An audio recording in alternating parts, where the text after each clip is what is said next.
Welcome to the Living a Nordic Life podcast, where we explore a simpler, cosier and more intentional life the Nordic way. I'm Fiona McKenna, your Nordic living guide and founder of Living a Nordic Life, where I share all things Nordic living and show you that a Nordic life is the way to bring intentional calm and healthy habits into your own life, wherever you are in the world. Are you looking for ways to bring simplicity, coziness and calm into your life? Well, let me show you how. Visit the Living a Nordic Life website to explore how I can help you on your journey to simple, healthy and happy calm, the Nordic way. You can subscribe to the podcast right here. And if you want regular inspirational emails sent with love from Norway and straight to your inbox, don't forget to subscribe to the Living a Nordic Life newsletters. And so now let's dive into our episode. Let's talk about daylight. Actually, specifically, the fact that we don't get any darkness here in Norway in the summer. Well, maybe a little bit. But I wanted to talk to you about the midnight sun. I get this question quite a lot from people. And not just people online and people emailing me to ask me, but friends in England as well. What is it like living in a place where you don't get any darkness in the summer? How easy is it to live like that? And by early July, much of Norway has kind of settled into its southern rhythm, if you like. Schools are closed, cabins, hytter, are open and filled with laughter.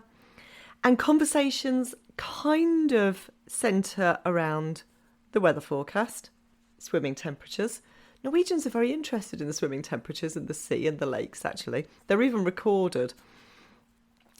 And whether the strawberries are worth buying yet. I can sadly report that this year probably not. A lot of the strawberry crops in Norway have got some kind of fungus on them. So many of them have died.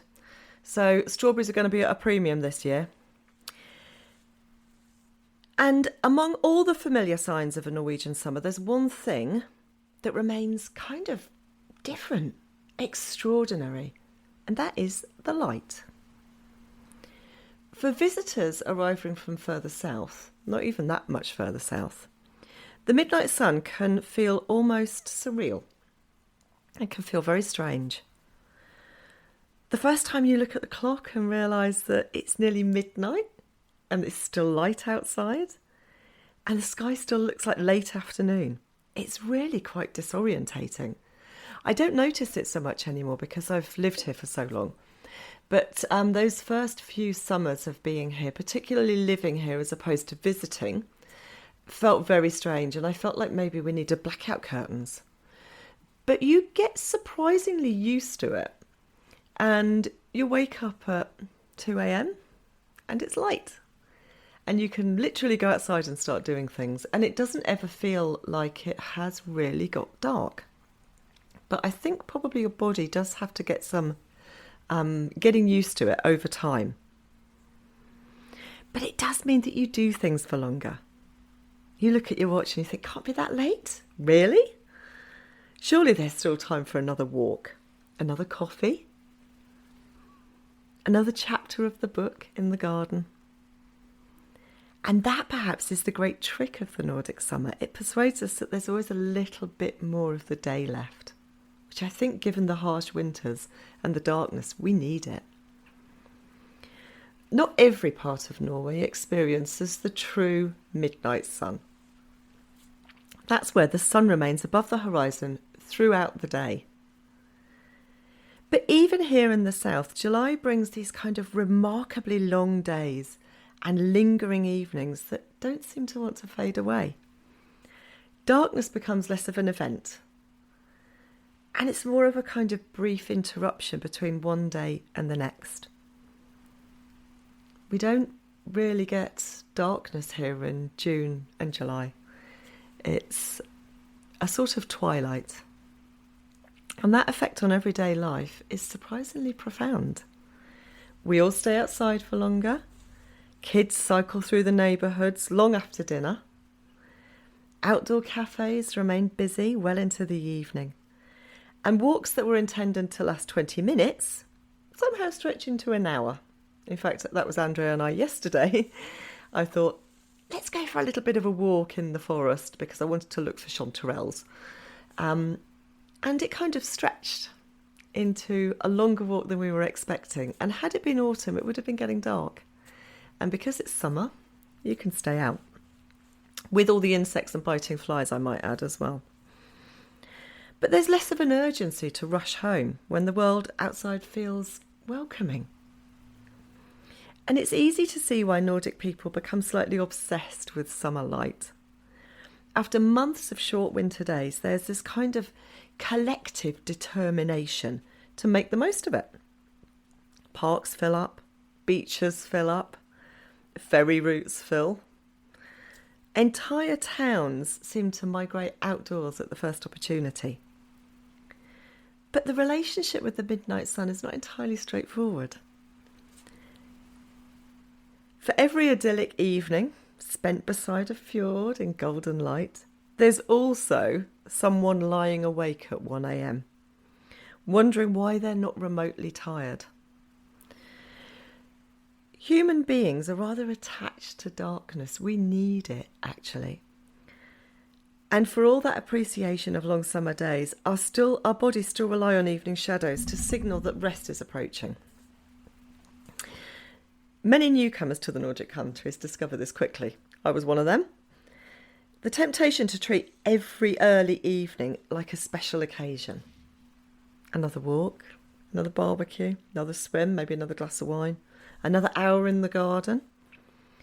And long before bedtime's drifted, and later, and that accumulated effect does begin to show. When we first came here, I frequently carried on gardening, and there were days when I would suddenly think, wait a minute, it's 11:30. I'm still outside. What am I doing? I wouldn't do that in the winter. But it does mean that we don't get quite as much sleep. And I do find actually that sometimes in the summer, I find it a little bit harder, this is very odd, a little bit harder to wake up in the morning. As a family, we get up very early. We get up between 5 and 6 in the morning. And I find it quite difficult to get up sometimes in the summer. Yet in the winter, when the alarm goes at 6 o'clock, I'm up. Odd that, isn't it? But I probably go to bed earlier. That's probably why. But the sensible approach is not to resist the light entirely, but to kind of work with it. Sometimes we need blackout curtains, and they're popular for a reason. Bedtime routines become really important. Even the most enthusiastic summer lover eventually learns that exhaustion is not improved by a beautiful sunset or by midnight sun. And perhaps this balance is one of the quieter lessons of Nordic summer living, that we need to know when to say enough, lagom, just enough, just enough evening so that you get enough rest. There's this kind of assumption that a good life is about squeezing as much as possible into every day. And the endless daylight of July seems to kind of encourage that way of thinking. More activities, more plans, more. More of everything, more opportunities that we mustn't waste. It's another day, another summer's day before we have 6 months of winter. It's very tempting not to get pulled into that. And yet the most contented people seem to approach the season a little bit differently. They sit on a balcony with a cup of coffee and they don't do very much. They take a slow evening swim. They spend an hour pulling weeds from the garden. That's me, I could put my hand up for that one. And they watch the changing light across the water without feeling that they have to document it. Rather than treating the long days as something that they feel they have to conquer, they just enjoy it. They're present in the moment, those moments of hygge. And this might be why visitors returning from Scandinavia talk less about famous landmarks and more about atmosphere.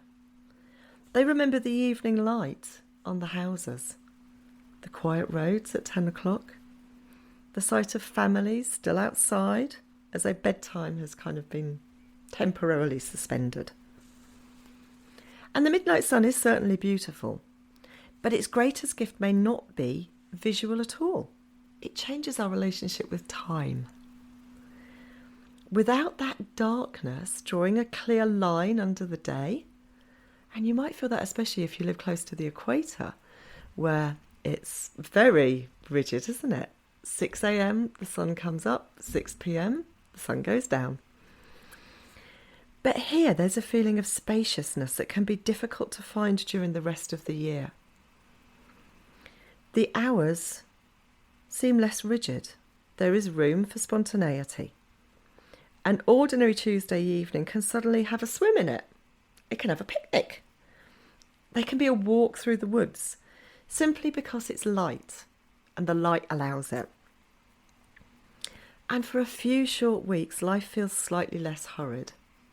It's so brief, you really want to grab it. Because once we get to the summer solstice on the 21st of June, then we start to go towards that darkness again. 5 minutes every day of less daylight. And perhaps that's why the Nordic people feel so protective of summer. They know how quickly it's going to pass. By August, evenings begin to darken a little bit and we start to feel like we are heading towards autumn. September, we feel slightly cooler mornings, sometimes even a frost. And candles reappear on windowsills. If you love candles, then you will have missed them over the summer, especially if you live in the Nordics, because they don't happen. But in early July, there's still light stretching towards midnight and beyond. There's still the sense that the day is not quite finished yet, and there's still time to sit outside for a little bit longer. And if there is one thing that Nordic summer teaches us, it's that some of life's best moments happen when we stop rushing indoors and we simply stay where the light is. And I'll see you in the next episode. If you've enjoyed this episode, please subscribe to the Living a Nordic Life newsletters so you can get an email when I release a new episode. It's a quick and easy way to keep up with all things Nordic living. Please visit livinganordiclife.com. You can listen to Living a Nordic Life on lots of podcast apps, including Spotify, Apple Podcast, Google Podcasts, and plenty of others. If you've enjoyed the Living a Nordic Life podcast, why not leave me a rating? So that's the end of Living a Nordic Life for today, and I look forward to seeing you next time.